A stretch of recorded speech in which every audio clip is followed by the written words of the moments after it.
আসসালামু আলাইকুম everyone, welcome to সময় এগ্রো ফার্ম। আপনাদের সাথে রয়েছি আমি জিলান। আপনাদের মুরগির ডিম কি ভঙ্গুর হয়ে যাচ্ছে, খোসা পাতলা হয়ে যাচ্ছে, ডিমের সাইজ ছোট হয়ে গেছে, আগের মতো ডিম মুরগি পারতেছে না, ডিম প্রোডাকশন কমে গেছে? যদি এরকম কোনো সমস্যা হয়ে থাকে বন্ধুরা, তাহলে আজকের ভিডিওটি আপনার জন্য। বন্ধুরা দেখেন, এই যে এটা হচ্ছে ক্যালপ্লেক্স, এটা হচ্ছে একটা ক্যালসিয়াম, ঠিক আছে, এটা স্কোয়ার কোম্পানির একটা ক্যালসিয়াম। তো এই ক্যালসিয়ামের অভাবেই মুরগির ডিমের খোসা পাতলা হয়ে যায়, ভঙ্গুর হয়ে যায় এবং ডিমের সাইজ ছোট হয়ে যায়, ঠিক আছে। অনেক সময় ডিম পাড়তে পারতে এই সমস্যাগুলি কিন্তু দেখা দেয়। তো দেখা যাচ্ছে ডিমের প্রোডাকশন কমে যায়, ডিমের আকার ছোট হয়ে যায়, দেখতে ভালো লাগে না, এবং ওইসব ডিম থেকে কিন্তু যদি আমরা বাচ্চা উৎপাদন করি, সেই বাচ্চাও কিন্তু ভালো আসবে না, সেই বাচ্চাগুলি কিন্তু অনেক দুর্বল হবে। তো আমরা যদি বিশেষ করে এই সমস্যাটা দেখা যায় কখন, মুরগি দেখা গেছে প্রথম দিকে ভালো ডিম পাড়তে পারতে একটা সময় কিন্তু এই সমস্যাটা দেখা দেয়। তখন যদি আমরা এই মুরগিকে, এই যে ক্যালসিয়ামটা দেখতেছেন ক্যালপ্লেক্স, এটা স্কোয়ার কোম্পানির একটা মেডিসিন, তা আমরা যদি মুরগিকে এই ক্যালপ্লেক্স খাওয়াতে পারি, তাহলে কিন্তু আমরা এই সমস্যা থেকে খুব সহজেই পরিত্রাণ পাব। তো আমরা এই মেডিসিনটা কিভাবে খাওয়াবো, ঠিক আছে। আমরা এই মেডিসিনটা খাওয়াবো হচ্ছে 1 লিটার পানিতে, আমরা 1 লিটার পানিতে 2.5 ml, আমি আবারও বলতেছি, এই যে ক্যালপ্লেক্সটা, এটা খাওয়ানোর নিয়ম হচ্ছে 1 লিটার পানিতে আপনারা 2.5 ml ওষুধ মিক্স করে মুরগিকে খেতে দেবেন এক বেলা, ঠিক আছে। এক বেলা আপনারা মুরগি খেতে দিবেন 5 থেকে 7 দিন।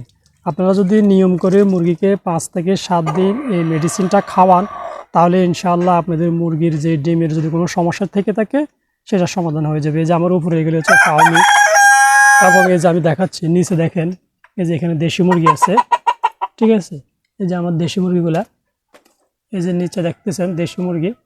আমি এই দেশি মুরগিগুলাও কিন্তু ক্যালসিয়াম খাওয়াই। আমি অলরেডি আমার এই যে মুরগিগুলোর ডিম পাড়তেছে, ফার্মিগুলি কিন্তু রানিং ডিমই আছে। তো আমি কিন্তু এই যে এখন আজকেও কিন্তু ওদেরকে ক্যালসিয়াম খাওয়াইছি সকালে, যেন এই সমস্যাগুলি না হয়। কারণ দেখা গেছে অনেকের সমস্যা হওয়ার পরে খাওয়ায়, আর যদি আমরা আগেই খাওয়াই তাহলে কিন্তু আমাদের আর এই সমস্যাগুলি হবে না।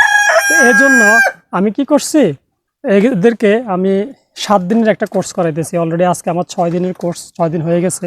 আমি আর কালকের দিন খাওয়াবো, খাওয়ালে ইনশাআল্লাহ 7 দিনের কোর্স হয়ে যাবে। এতে কি হলো, আমাদের মুরগির যদি কোনো সমস্যা থেকে থাকে, ডিম পাড়তে পারতে অনেক সময় মুরগি দুর্বল হয়ে যায়, অনেক সমস্যা দেখা দেয়। তো এই জন্য আমি আগে থেকে এটাকে প্রতিরোধ করার জন্যই আমি এই ডোজটা করাইতেছি, ঠিক আছে। আমি প্রতিদিন 1 লিটার পানিতে 2.5 ml ওষুধ মিক্স করে মুরগিকে খাওয়াচ্ছি। আজকে 6 দিন, আমি আর 1 দিন খাওয়াবো, তো 7 দিন হয়ে যাবে, ঠিক আছে।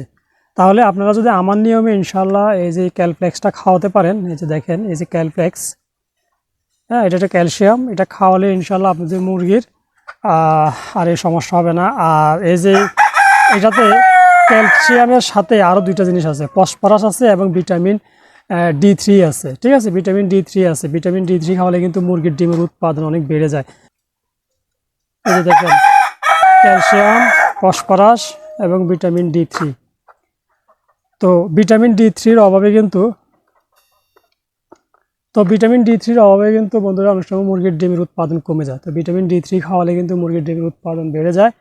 আর ক্যালসিয়াম, ফসফরাস এগুলোর অভাবে কিন্তু আপনার মুরগির ডিমের খোসা পাতলা হয়ে যায়, ডিম ভঙ্গুর হয়ে যায়, মানে সাইজ ছোট হয়ে যায়, ছোট বড় হয়ে যায়। তারপর দেখা গেছে ডিমের মধ্যে একটু ট্যাম পড়ে, হ্যাঁ, তারপরে দেখা গেছে বিভিন্ন নানান সমস্যা দেখা দেয়।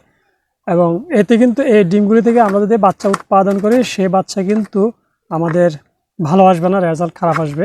তো এই জন্য অবশ্যই আমরা যেটা করব, মুরগিকে ডিম পাড়া অবস্থায় এরকম ক্যালসিয়ামের ডোজ করাই দেবো, তাহলে ইনশাল্লাহ আমাদের মুরগিগুলি ভালো থাকবে, ডিমগুলিও ভালো আসবে।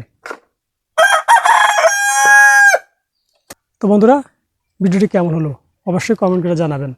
যদি ভালো লেগে থাকে বা এই ভিডিওটি দেখে যদি বিন্দুমাত্র আপনারা কোনো উপকৃত হয়ে থাকেন বা সামান্য কিছু শিখে থাকেন, তাহলে অবশ্যই আমার ইউটিউব চ্যানেলটি সাবস্ক্রাইব করে এবং ফেসবুক পেজটি ফলো দিয়ে সঙ্গে থাকুন।